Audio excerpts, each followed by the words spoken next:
Tuesdays with Morrie, an old man, a young man, and life's greatest lessons. By Mitch Albom. The 14th Tuesday. We say goodbye. It was cold and damp as I walked up the steps to Morrie's house. I took in little details, things I hadn't noticed for all the times I'd visited. The cut of the hill, the stone facade of the house, the cycandra plants, the low shrubs. I walked slowly, taking my time, stepping on dead wet leaves that flattened beneath my feet. Charlotte had called the day before to tell me Morrie was not doing well. This was her way of saying the final days had arrived. Morrie had cancelled all of his appointments and had been sleeping much of the time, which was unlike him. He never cared for sleeping, not when there were people he could talk with.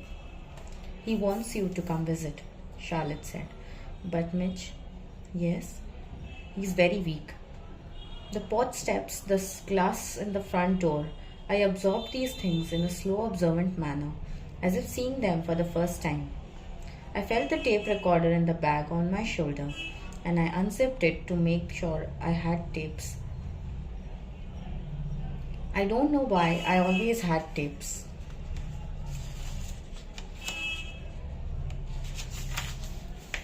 Connie answered the bell. Normally buoyant, she had a drawn look on her face. Her hello was softly spoken. "How is he doing?" I said. "Not so good." She bit her lower lip. "I don't like to think about it. He's such a sweet man, you know." I knew. "This is such a shame." Charlotte came down the hall and hugged me. She said that Morrie was still sleeping, even though it was 10 a.m. We went into the kitchen. I helped her straighten up, noticing all the bottles of pills lined up on the table. A small army of brown plastic soldiers with white caps. My old professor was taking morphine now to ease his breathing. I put the food I had brought with me into the refrigerator. Soup, vegetables, cakes, tuna salad. I apologized to Charlotte for bringing it. Morrie hadn't chewed food like this in months. We both knew that, but it had become a small tradition. Sometimes when you're losing someone, you hang on to whatever tradition you can.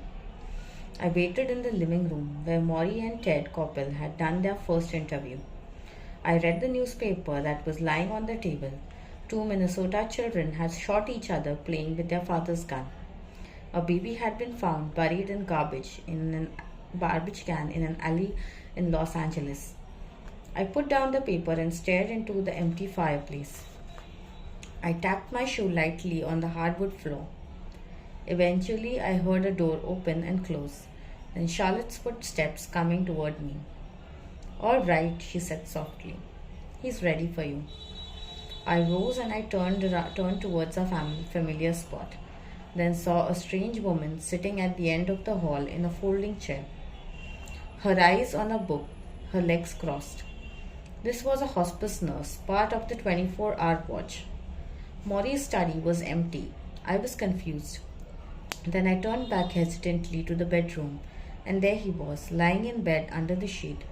I had seen him like this only one other time when he was getting massaged, and the echo of his aphorism, "When you're in bed, you're dead," began anew inside my head.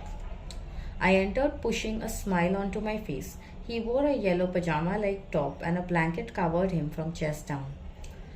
The lump of his form was so withered that I almost thought there was something missing. He was as small as a child. Morrie's mouth was open and his skin was pale and tight against his cheekbones. When his eyes rolled towards me, he tried to speak, but I heard only a soft grunt. "There he is," I said, mustering all the excitement I could find in my empty till. He exhaled, shut his eyes, and smiled, the very effort seeming to tire him. "My dear friend," he finally said. "I am your friend," I said. "I'm not so good today. Tomorrow will be better." He pushed out another breath and forced a nod. He was struggling with something beneath the sheets, and I realized he was trying to move his hands towards the opening. "Hold," he said. I pulled the covers down, grasped his fingers. They disappeared inside my own. I leaned in close, a few inches from his face. It was the first time I had seen him unshaven, a small white whiskers looking so out of place, as if someone had shaken salt neatly across his cheek and chin. How could there be new life in his beard when it was draining everywhere else? Morrie, I said softly. Coach, he corrected. Coach, I said. I felt a shiver. He spoke in short bursts, inhaling air, exhaling words. His voice was thin and raspy. He smelled of ointment. You are a good soul, a good soul. Touched me, he whispered. He moved my hands to his heart. Here. I felt as if I had a pit in my throat. Coach, I don't know how to say goodbye. He patted my hand weakly, keeping it on his chest. This is how we say goodbye.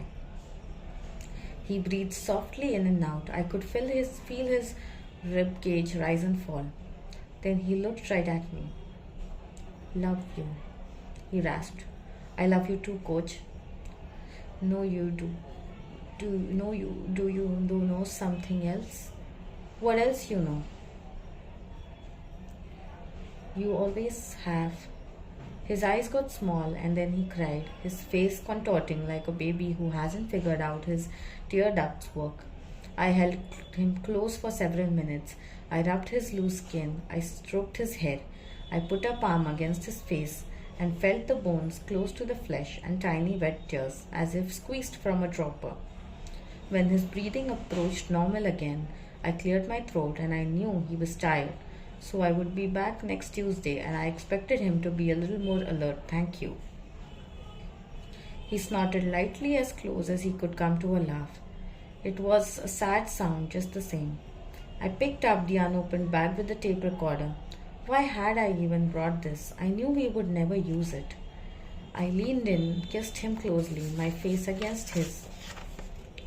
Whiskers on whiskers, skin on skin, holding it there, longer than normal, in case it gave him even a split second of pleasure. Okay then, I said, pulling away. I blinked back the tears and he smacked his lips together and raised his eyebrows at the sight of my face. I like to think it was a fleeting moment of satisfaction for my dear old professor. He had finally made me cry. Okay then, he whispered.